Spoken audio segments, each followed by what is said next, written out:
All right, welcome everybody. I'm here today with Caleb. Caleb is someone I love and really honor and respect so much. We have had quite a journey together over the last couple years working in tree protection in Auckland.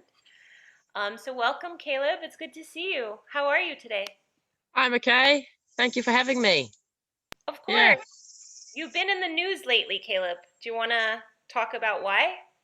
Yeah. So, the sort of just under a month ago, um, on the 11th of February, um, I was up occupying Big Mac, the Ash Street macrocarpa, trying to protect it from being cut down. And I did actually succeed for the Thursday, the 11th, and then the next day, the Friday, the 12th of February, they sent the police up the tree and they came and removed me from the tree and arrested me, and then they cut Big Mac down. Um, but yeah, it was trying to save a really special tree. It was both a scheduled notable tree, so it should have been protected. Also on public land predominantly, so it should have also been protected. But Auckland Council gave resource consent for it to be cut down, for developers, Ockham, to build basically right up, well, literally build right up to the boundary, which was right through the centre of the trunk of the tree. So people who might be listening to this, Caleb, are not necessarily here in this town, so they wouldn't Oh, right, understand. yes, true. Yeah, just a bit of context, like the big macrocarpa. So outside of New Zealand, those are Monterey cypress. They're very Yes, rare Monterey cypress. that only grow in two places in California. They naturalized to New Zealand. They're big, big trees. This Yeah, particular tree would have been planted 150, 160 years ago. Was a yeah. big, So somewhere between 130 and 160 years old. Yeah. right. And so tell me a little bit in the context of the city you were born in, that you live in, watching all these giant trees now in danger of development at this moment of climate change. Like, why does this motivate you to actually go sleep in a tree? I really, really love trees. I have a deep spiritual connection to trees and other living things in the environment, and I just cannot stand by and just let them be destroyed. So I feel it's my duty to protect trees wherever and whenever they need protecting. Here in New Zealand, we used to have blanket tree protection for urban areas. So any tree over, I think it was any native tree over 6 meters tall, or with a trunk diameter over 60 centimeters, or any exotic tree so native was 6 meter over 6 meters tall or 60 centimeter trunk diameter, and exotic was over 8 meters tall or 80 centimeters trunk diameter, and then all those trees would be automatically protected, in addition to trees on public land and things like that. But then in 2012, the national government took away this blanket tree protection, and not only that, but they actually blocked local councils from putting any form of blanket tree protection on. So there is the only tree protection we have now is the scheduled notable tree list. Um, and Big Mac was one of those trees, so it should have been protected. But there was quite a bit of corruption going on there, and that ended up being destroyed. But I mean, other than that, there's no trees protected, and we lose about 50 trees a day, Oh, wow. every day across urban Auckland. Yeah, so that's my question, Caleb. Just for people, like I know you and I have been in this world and found out all kinds of sordid details over the last Yes. couple of years, but if you were explaining this to lay people, why in big cities around the world that know better is this happening now? Why are we having the protection of green spaces stripped away? Why, in a moment where people like David Attenborough are saying no deforestation at all, are things like this happening? Like, what have you learned from your time on the ground? You've been at multiple Uh, occupations over the last year and a half. uh, I'm sorry to say, it's greed. Certainly, that's why the tree protection was removed, because it was originally in the RMA, Resource Management Act. So it was removed basically to make it easier for developers to develop. That was why it was removed here. And most of the tree protection sites I've been involved in, like Big Mac with Ockham trying to cutting down Big Mac for their development and like maximize profit every square centimeter right up to the boundary. Then there was Henry Street, where there was a rimu tree and two pahutakawa trees, so they're native, sort of 70 plus years old. They were cut down. Canal Road, there's a whole assortment of native trees and another macrocarp actually there, and they want to cut all those down for development. So a lot of it is greed, but there's also sort of insane things like with Mount Albert and Pigeon Mountain, which obviously can't see it, but it's about 20 meters over there behind my trees across the road, and now has almost no trees. So like on the mountains, it's got greed as well, but there's also because there is money to be made from it, but it's also a lot of this sort of taking out anger at past things with past people on the environment, and sort of like the trees are they're using the trees to symbolize that, and then attacking them for that. And so it's not really logical. There's no real reasoning that actually is valid behind that, because the trees, they're just there, bringing all their many benefits. They're not actually doing what they are sort of accused of doing. So I mean, it's quite a few things. I think greed is the main one. Just lack of caring. Like, people just don't care. It's like they know, but they don't care. It's easier to not. So Caleb, you're 19 now. Yes. Tell me a little bit about your life.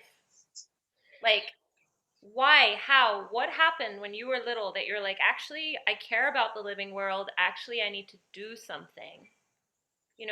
Why did this even happen for you? Well, I mean, I've always been drawn to other living things, insects, birds, plants, and sort of over time, sort of I realized that particularly trees, like initially it was sort of, I just thought, oh, I love all the environment and all living things and everything. And of course I do. But I just sort of found, I sort of discovered as I got older that for me, it's particularly trees. So it wasn't like something that I did not have and that grew in me. It was like something that was always in me, and I just discovered it more as I got older. My particular love for trees, and how I'm drawn just to any trees, all trees. Yeah.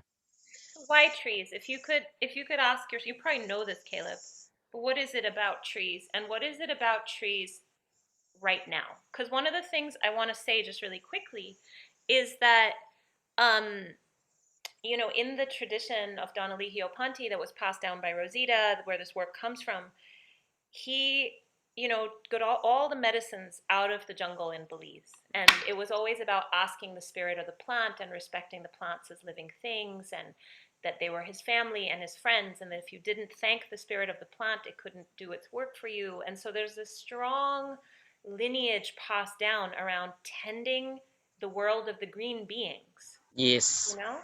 So what do they mean to you? Um. Oh, there's so many things, there's so many different levels. Like um like for me, obviously, I believe in all living things as sentient thinking beings. um and I mean, so trees to me are like almost like the most, like the height of that. They have this, as we've, like, I guess spiritual people have always known this, but then science has finally caught up and is proving these things, just how trees actually have a society. They share resources, they care for those, like there are tree stumps that have been cut down, hundreds of trees that were cut down hundreds of years ago. They're still living and growing because all the other trees in the forest are still feeding them and caring for them via the mycelial network, even though those trees will never ever be able to grow again, and they will never be able to give anything back. Kind of like, we have like a retirement home and we care for elderly people. They're not going to, they've given to the society, and now they're not going to be able to give anymore, but we still care for them because they have done their part. And the trees also care for the young seedlings, feeding them and sending them nutrients.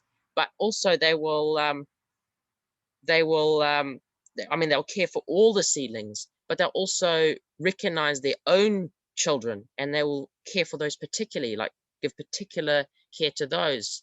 They will actually suppress their seedlings so that they grow slowly. And you might think, oh no, why would they do that? That's bad. But actually, the slower the trees grow as a young tree, the longer they'll ultimately live. So they, even there, they're helping them. So they do all these things deliberately, doing these things for the trees, all looking after each other, communicating. Um, Even in places where there's not forests, Hmm. like savannah, they did studies like about there was because they got obviously got the acacia trees there in the sort of savanna type areas, and they're not a forest, they're sort of scattered around. And then they did a study because there was, I don't know when this was, but there was a drought someplace sometime in one of these places, and they found that all the animals, because all the grass died, they were eating the trees too much. So the trees actually increased the tannins in them so much that they made themselves toxic to the animals to protect themselves. And then they would actually, via chemical signals, they would communicate with trees that were like hundreds of meters away. They would release them into the air and then communicate with those trees. So all these amazing things that go on. So trees are very complex You're organisms. talking about sentience. You're Yes, talking about exactly. their sense of knowing themselves Yes, and knowing each other, exactly. and then having a desire to stay alive. Yes, And so if you, okay, so this is really powerful.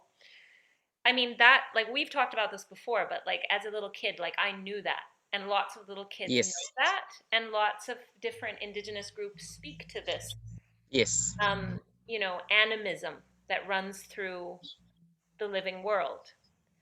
So where that consciousness is missing, and you have developers coming in and cutting down massive old trees who yeah. clearly are doing a great job in their community that we don't even see, because a lot of it's underground and a lot of it's invisible on the air, and a Mm, lot of it is outside of time. It's outside of the moment that we're in. We don't know what they've done in the past or what they're setting up for the future. mm,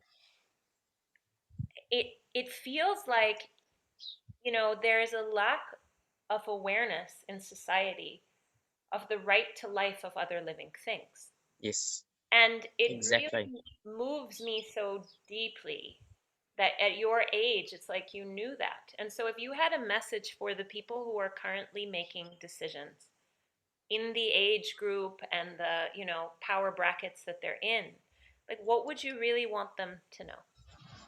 I think they really need to open their eyes to the fact that humans are not the only species that's important on this planet. That we're not the only sentient beings, and also that we actually need all these other species. We can't just live without them. I mean, we're not going to be able to live in a glass dome with machines making our food. It won't work. We do need the trees. We're not going to survive without them. um, and there will come a point where we just destroy too much, and then we will regret it. But at the moment, we can, the environment is the most robust, resilient thing that there is. It's amazing what can come back. Um, it's like, but yes, so it's just guess respect the other living things, and treat them with respect, and actually try and find a way to work with other living things, particularly trees. To try and build around a tree rather than just cutting it down just so you can get a couple extra meters of land to build on.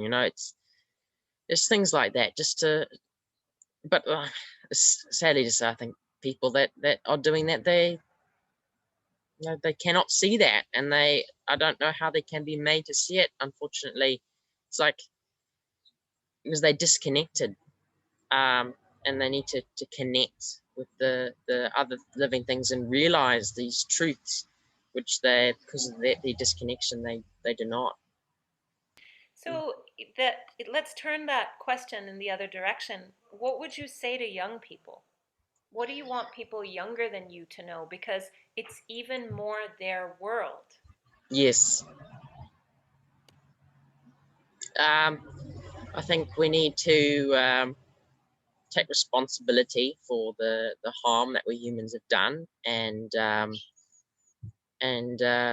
start doing everything we can to fix it, to make the changes we need to make the right choices, and to not just continue blindly as we always have been doing. Since humans have disconnected our society from the environment, which we've done ever since we decided that we are superior to everything else in nature. um, that we need to actually to change that mindset, to go back to respecting other living things. So I guess it's just, to be the place where we then change, and sort of return to respecting the environment, and to living as part of it, and not just continue as we have been.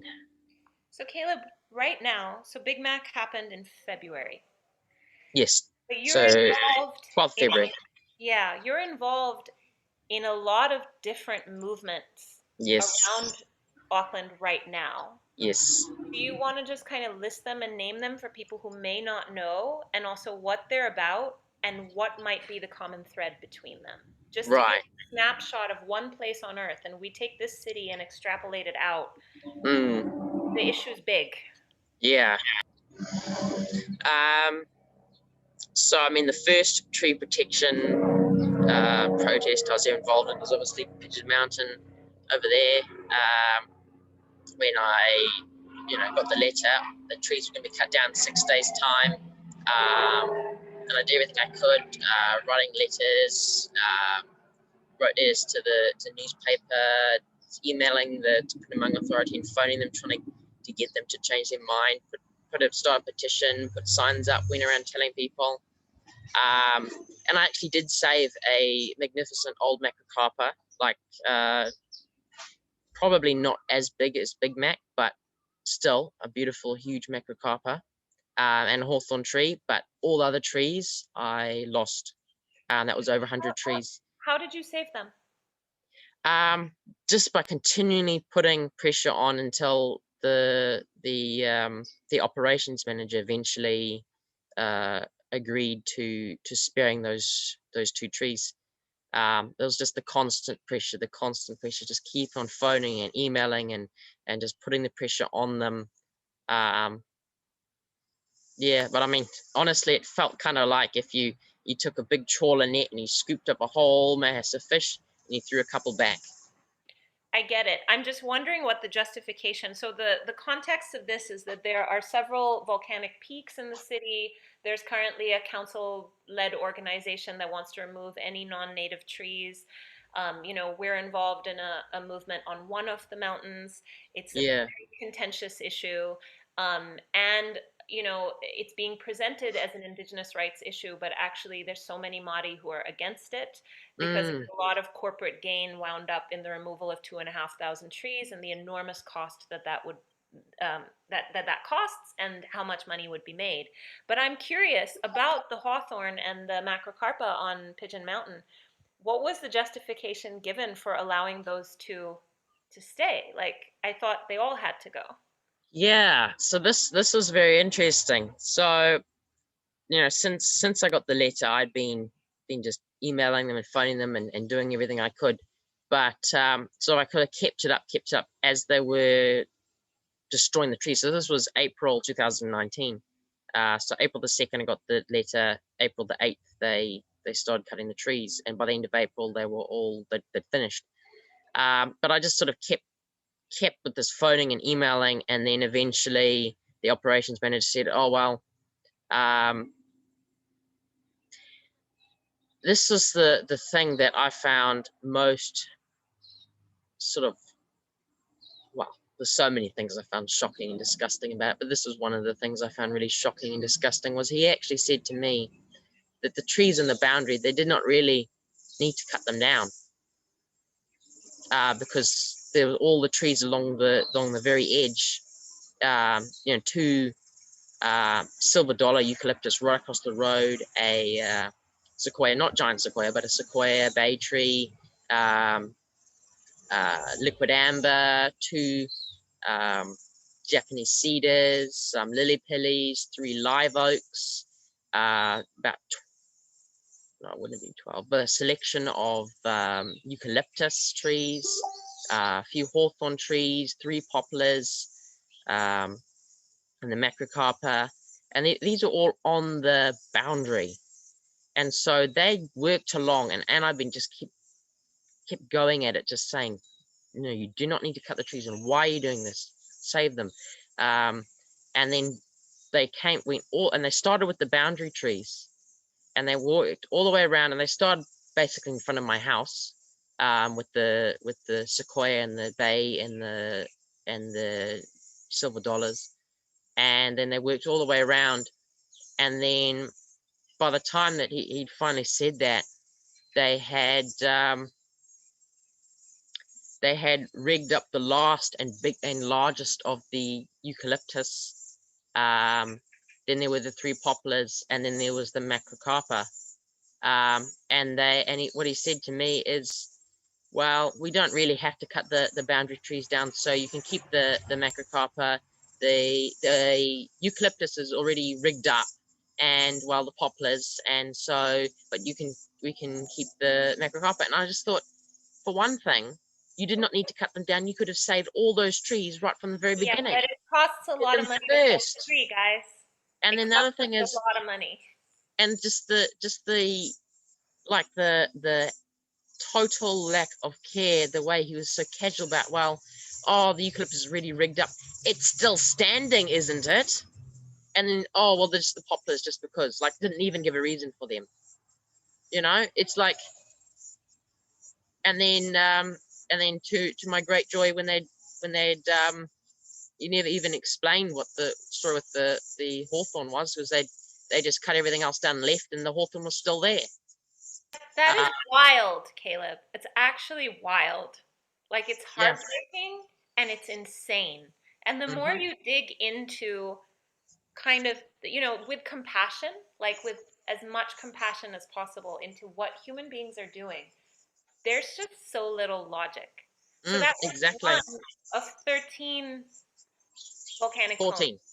14, are all 14 going? Okay. And So they so started with Mount Wellington hmm, in early 2019, and then I think it was March 2019. Mongering. They did Mangere Mountain, and then they did Pigeon Mountain in April 2019. And then they came for our one. And Yeah, then and then go. November 2019 they came for Mount Albert, and so they're just working their way through all 14 of them. So they've done 3 already, but they will be back for more trees on each of them. So, Yeah. like on Pigeon Mountain, there's a quarry, the old quarry on the one side, series of cliffs, and I asked the operations manager about it back then when they were doing that. Are those trees going to be cut down too? And he said that's phase 2, so they will be back, and I won't let them. That's for sure. I believe you. But I believe you. so then they went to Mount Albert, and we've been successfully holding them off since November 2019. Yep. Well over a year now. And what other projects are you involved in? So then there's been Canal Road. So that's a site that had 46 significant nature trees. There's also younger seedlings and saplings from these trees, and another macrocarpa. And so on that site, there's one of these trees is a scheduled Pahudakau tree.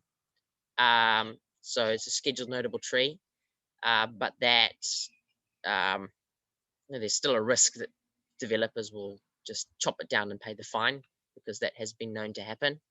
Because it is very big, and its spread does take a lot of the land area there. And there were there were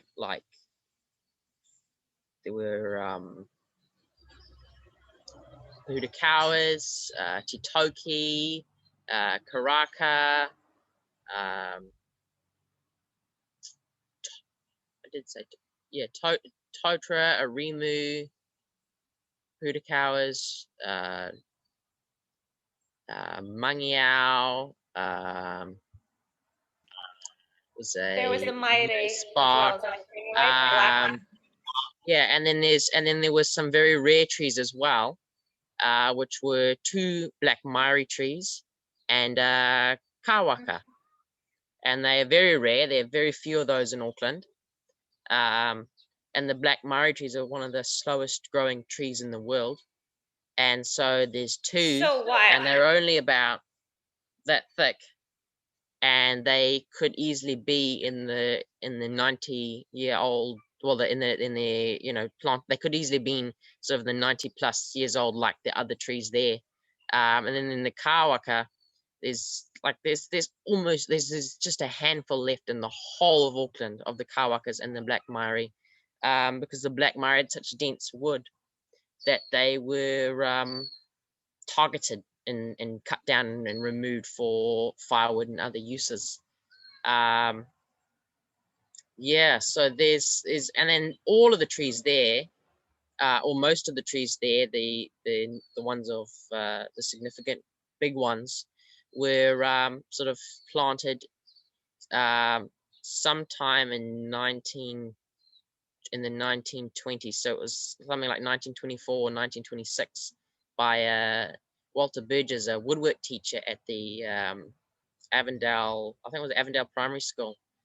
And he planted because at the time when native trees were not appreciated, he planted sort of to create a place to protect and preserve those trees that, like the Maori, which are being targeted for their usefulness, but that was being also being destroyed. Um, yeah, so then that makes them all 90 plus years old, the Yeah. ones. The And what happened Pahudakawa at is 200 plus. The Macrocarpa is probably similar age to Big Mac. Mhm. But otherwise, and then there's younger trees that have actually grown over the years from the older trees.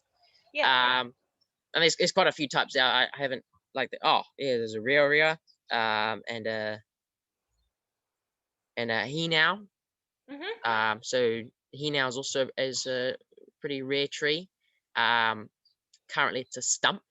So what They happened cut that down already. at Canal Road, Caleb? Because that was a huge contentious issue, and it was one of the what I saw in the. I mean, I know some of this, but I feel like people don't have. So that you've described so beautifully, it was a very dense native habitat of rare Yes. trees, and it was the longest running tree occupation in New Zealand history. And so what happened? Why was it an issue in the first place? Why would anyone tear this place down? Yeah. So like as I mentioned before, we no longer have any form of blanket tree protection here in New Zealand. Only the Putakawa was a notable tree, so like a scheduled notable tree. All other trees were not, so they were totally unprotected. And so, so the vision of Walter Burgess and the understanding of his descendants were that the trees would be protected for generations to come. But it turns out there's no protection, and so when the current owners, basically to my understanding, up until a few years ago, their mother owned it, and she was very strong for protecting the trees, and she refused to sell the land because she didn't want the trees to be cut down. And then she died, and then her family have now wanting to sell it to developers, and as a condition of sale, the trees all have to be removed. So it's basically that greed again, that this want to.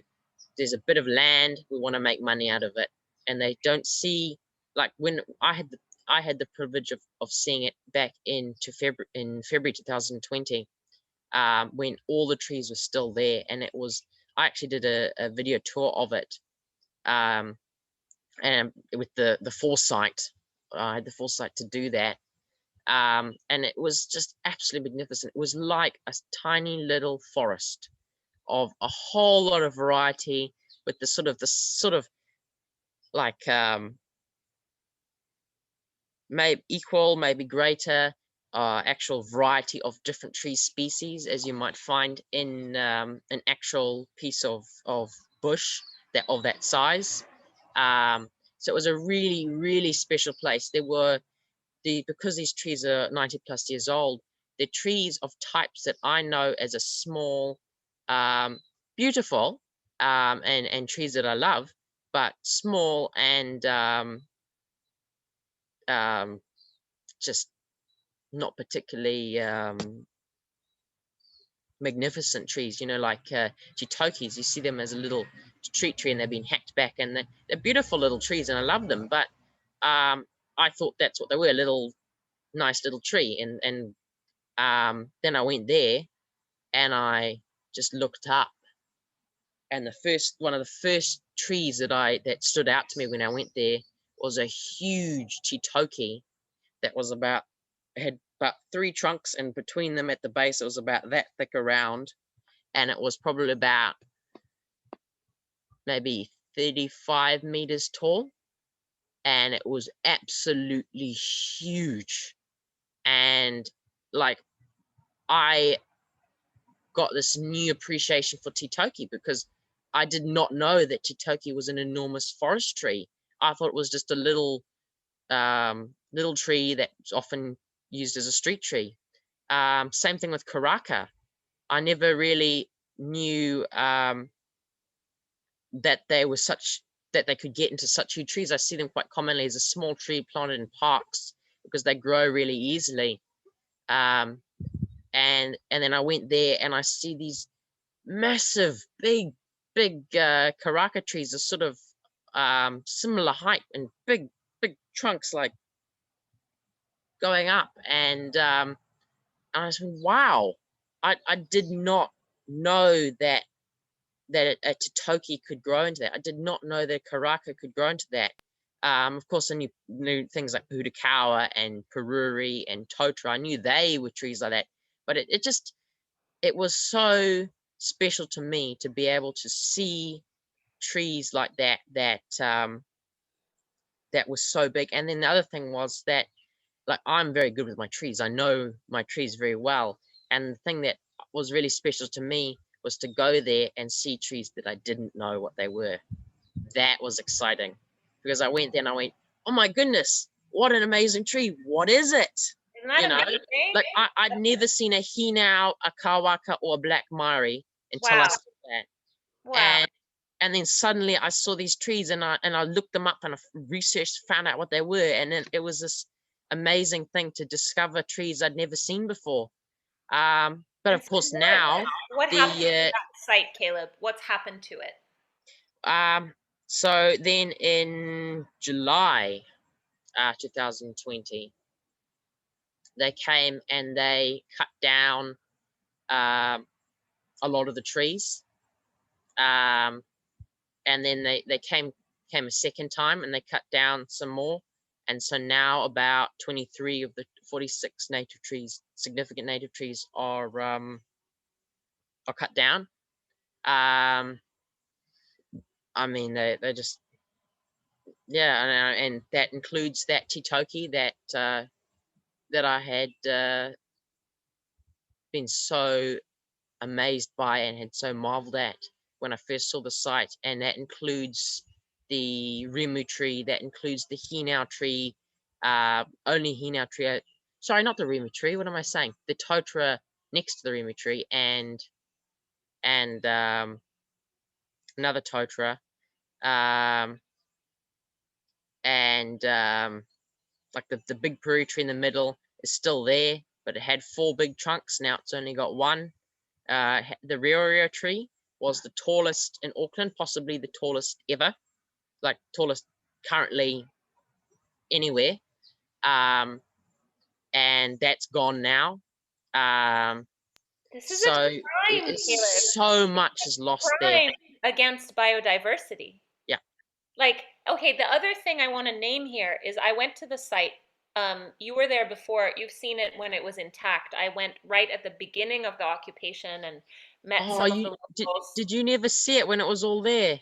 No, I didn't. Oh, I didn't. But what I want to say is that down the road, there's an empty lot of grass. And mm-hmm. if and for 3 years, I'm aware that the tree council and other people were asking the council to swap these bits of land. Yes. So what I didn't know is you had samples of native trees that were some of the biggest in existence on that Mm, lot. yeah. But still, that wasn't enough to just expedite a process to just the same Nope. size. What is up with human beings? Like, what's happening? Exactly. Exactly. What's the situation at Canal Road now, Caleb? A lot's happened. So we'd been holding them off since then. We stopped them those 2 times. Otherwise, they would have just come in and taken all the trees. And we've been holding them since then. But on February the 16th, so just after Big Mac was cut down, someone came in the night, so the night before, and they drilled and poisoned and plugged 18 of the trees. Or actually, I'm 90% I think it actually might be more if they did smaller ones, but 18 of the significant ones. So pretty much everything but the scheduled Purakawa and the trees under its strip line. Wow. Yeah, Like I mean, I'm not gonna say anything, but that's a little suspect, eh? yeah. Like, that's a little suspicious. Mm. So it would have been either the current owners or the developers or someone sent by them to who did that. Luckily, we discovered it the like first thing the next morning, I think it was, or sometime the next day, and so people got right onto it, pulled out the plugs, soaked out the poison, drilled out the poisoned wood, put in medicine, like from I think it was from beeswax and honey and kawakawa Wow. leaves, like they Wow. used on afi when it was ring barked, and Wow. they put that in there, and they sort of plugged it up again with the with wood, um, and then they cleared away the poisoned material from the ground, and they put activated charcoal on, and so they did all that. So we've given them the best chance of survival we could, and we're still going to keep fighting for them. And so they seem to have a fairly good chance. As we had expected, there is now dieback on most of the trees, because they obviously did get poison into their system. But they, that's what we expected. Some of it looks pretty bad, and so I'm not really sure. Like the Remu tree is looking pretty not good, but we're all hoping and praying that they will be all right, um, we expected some dieback, and so we, it's they should still recover, hopefully. So intense, Caleb. So, this is just the journey of your story and the latest chapter. Mm, You referenced it in the beginning. So now we have like what I'm starting to see is like you just love trees. You're not getting into yes, the politicization of yes, people's like exactly. totemic representations. You're going, hey guys, if these trees go, we're all dead. So we've got Yes, to get over ourselves. exactly. The latest chapter was Big Mac, the Yes. Monterey Cypress macrocarpa, 130 to 160-year-old, massive tree, loved by the community. There's videos of people just being pushed back by police trying desperately to save this tree. Mm. You were up the tree when that happened. I was up the tree. I went up there the Tuesday night, um, and I was up there until to um, late Friday morning when they came up they sent the police up the tree, and they removed me from the tree and arrested me. So I was up the tree for 60 hours, because Thursday, the 11th of February, was the day that they were due to come um, and cut the tree down. But I was worried that on Wednesday, the 10th, they might bring the fences and security in. So I wanted to get up there the night before in case they did that in the morning. So Tuesday, the 9th of February, I was up the tree.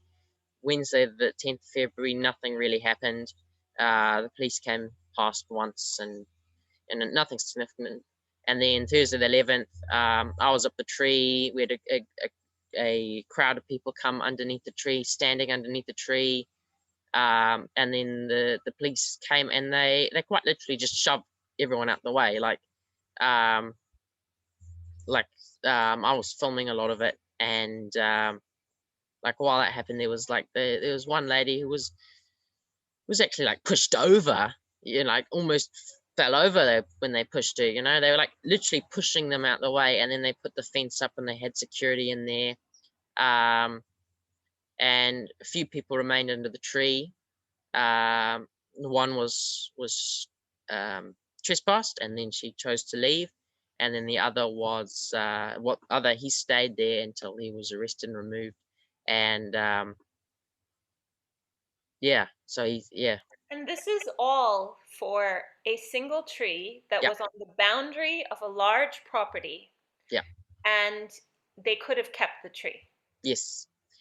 The one thing that um, was easier to see once they had needlessly hacked down a whole row of native trees on the public land, was that the site is actually like where Big Mac was. It was sort of an angle, a corner like that. So Big Mac was there, and it was like that.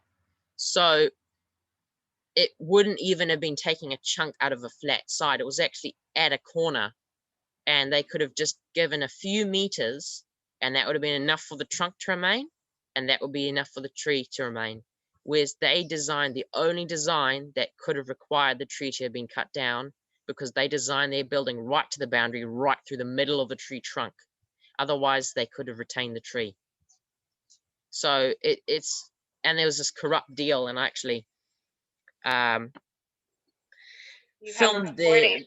I Yeah. have a recording of their what is he? I think he's executive director. Is that it? William Deal, who'd actually come up the tree as a intimidation tactic on the night of Thursday the 11th. It was actually like 1 o'clock in the morning the next day, because they've been talking to me for a few hours trying to keep me up. They're all trying all their different dirty tactics, none of which worked. But while he was there, he was talking to me, and he actually said that they were. I think the quote goes, "We were sold this land under the proviso that these trees were not going to be here." And then I say something, and then he says in the next thing he says that the trees were all meant to go. That was the agreement, something like that. So he is actually accidentally given away that there was some kind of corrupt deal between Ockham and Auckland Council, and because there's all these groups involved. Yeah. Um, And that's been on the yeah, internet, and it's gotten very little traction, like no one's listening. I'm surprised. I just thought it's actual solid proof of Hmm. corruption in these between developers and council, and which is huge, and that could have huge implications for trees across Auckland Well, and I all these mean, other deals that are going on. there's like this real there's this real challenge here to have to look at the shadow of humanity Mm, and to have to keep your heart open while looking, and not to get so, and like you haven't, not to get so disillusioned and so broken that you stop taking action. But mm, you learn this in activism, right? Is that you have to hold the line, as our friend Wendy always says. But you yeah, also can't get reactive. You yeah. actually just have to stay. And so, no matter what someone's internal process is, it's like some of the things you look at are like some of the biggest mistakes that human beings can make, you know? Mm. So, what I've never gotten to ask you, and only answer, the parts that feel right to you, but it's like, what happened at the end, Caleb? What made you come down? And how was that for you? Just to be very clear, I did not come down of my own free will. There was a lot of stuff on social media and other places, sort of word of mouth going around, and rumors going around that I had come down, maybe because I was intimidated from the night before, maybe because I got tired. I don't know, whatever rubbish. None of it was true. Um, the truth was that I did exactly as I said I was going to do from the beginning. Is I stayed up the tree, and refused to come down on my own free will. But they sent a police officer up the tree, and he came and arrested me. And so basically, by the by that by that point, by the time they've actually sent someone up the tree, if I then sort of I could have potentially they put the lad up the back of the tree. They sent the police officer up, and he came and arrested me and removed me from the tree. So I then went down peacefully. Um, but like I could theoretically have gone climbing around the tree, and got him to chase me around the tree. But um, because I had no equipment or anything, I could not go much higher than I was. I could only go to that fork that I was on the Thursday morning, which he could have reached me there anyway. And so, and then what that would have done is that would have picked me up an additional charge. So the charge that I could have been charged with was trespass or obstruction, which is a very mild charge. It's just a misdemeanor. However, if I had climbed around the tree and made him chase me around the tree, that would be resisting arrest, which is a much more serious offence, and it could have got me into a lot of trouble. And um, like at that point, it would have achieved nothing, basically. Like if it would have achieved something, it would be a different story. But Yeah, I hear you. like if I'd made him chase me around the tree, it might have delayed them half an hour, 2 hours at the most. It would have by the time they send someone up the tree, if you have no way to get up into a secure high up position that they cannot get you out of, it's just a matter of time. And Yeah. I did not wish to resist arrest, and I did not want to struggle No. or make a fuss. I went down peacefully and with dignity, Yeah. simply because fussing and resisting, that would not have helped anyone. It would not have helped Big Mac. How did you Um, feel, Otherwise, Caleb? so I'm a bit disappointed by these stories going around by people saying, "Oh, I came down after being pressured the night before. I gave in or whatever." No, that's not me. I stayed up that tree to the end, and I would have stayed there for weeks and stay there on and on and on. Like, And you have stayed for weeks at Canal Road. I've seen. yes, So, Caleb, there are these beautiful, like, heart wrenching, gut wrenching photos of you in your last moments on Big Mac, like really holding on to that tree, and like the tears, and like, it just like all of us were hit so hard that day. How did it feel for you to have to? um, it was absolutely devastating, and honestly, it still is. Um, like I am still really devastated at losing Big Mac. Um, like for me, the trees are like my friends, and so when I lose them, it really, really hurts, and it was just so much pain and and sadness and anger that I felt losing that tree. Um, yeah, I mean, it was like I got arrested and I got taken and processed, and they took me to Mount Eden police station, which is obviously right by the prison, to process me.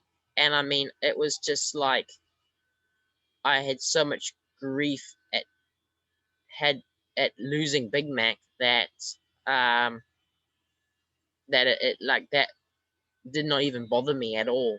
Like that would have been a terrible, awful experience being arrested and processed and all that. And I mean, luckily I got just a formal warning letter and was not charged. But like whatever happened there with that, which would ordinarily been such a terrible thing for me, it did not even bother me because I was just so numb, just this numb grief at the loss of Big Mac that it like I went down there as soon as I could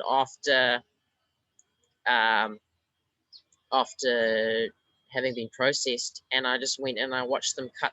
I think it was the last four mighty bowels off Big Mac, um, and I watched them cut it off and cut the final branch off, um, and stayed until they finished for the day and left, and just like the whole time it was just like I did not even cry because it was just sort of grief that was this beyond tears. It was terrible.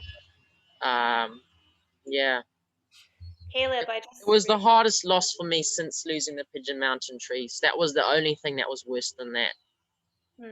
Yeah, I hear you. I hear you. And I felt, I felt you so strongly that day. And I remembered the interview we did in 2019 where you spoke about the giant macrocarpa that was the heart of Pigeon Mountain. And I just could see the incredible parallel in your story, Yeah. you know?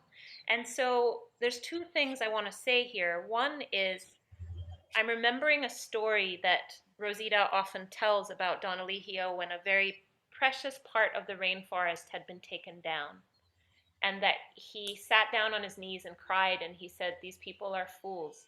They are destroying their own medicine, and Mm, one day they're going to need it, and there won't be anywhere I can get it for them." And, yeah. there is a poetic resonance. It's not just about herbal medicine, Yeah. it's about air. It's Yes. about precipitation.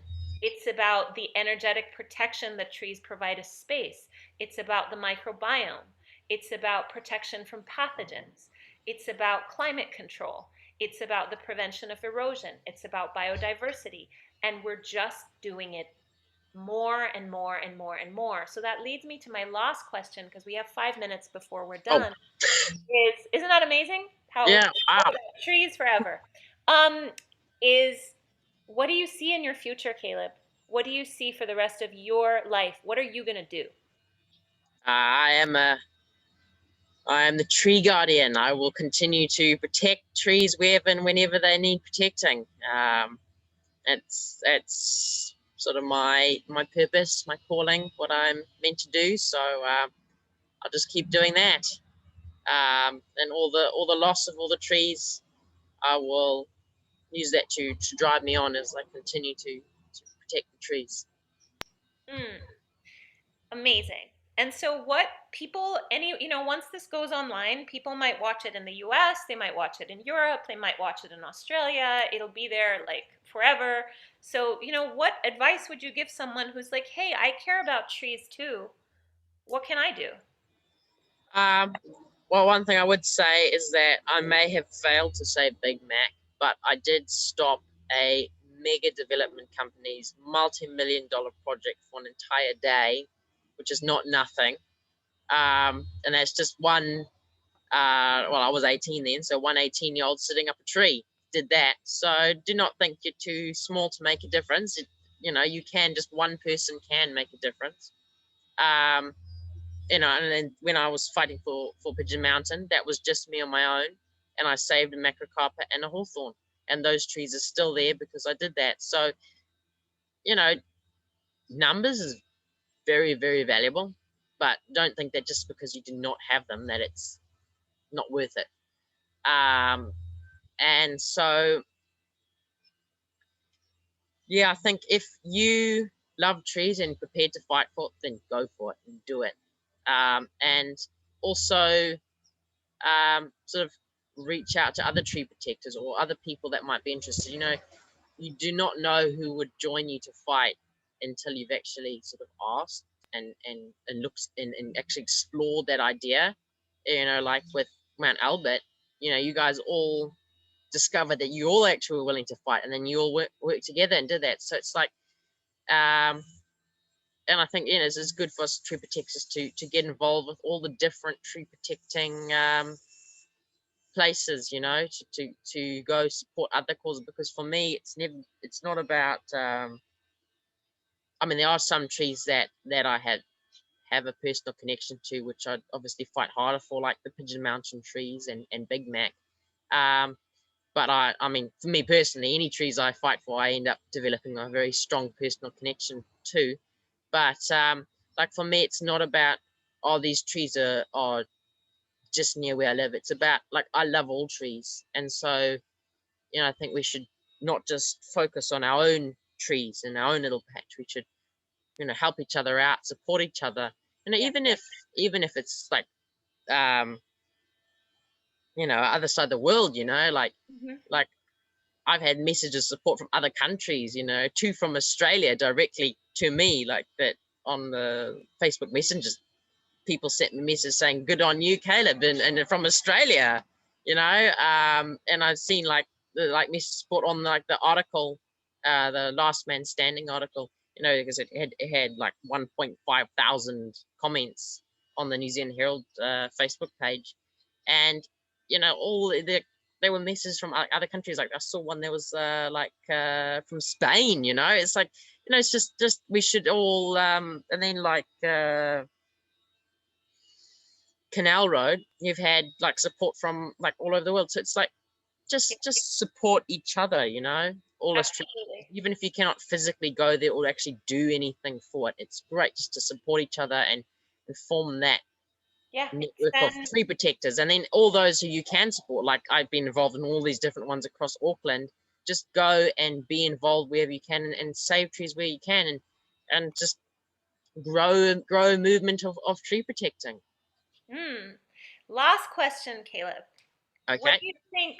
What do you think, with your connection and your heart and your energetic awareness, what do you think trees are trying to tell human beings right now? Oh, I think trees are amazingly tolerant, to be honest. If I were trees, I would just be like, withhold all the oxygen and kill them all off. But they, with all we're doing to them and destroying them and persecuting them all across the world, they still looking after us and caring for us. So it's sort of like, they're still caring for us and looking after us. So we should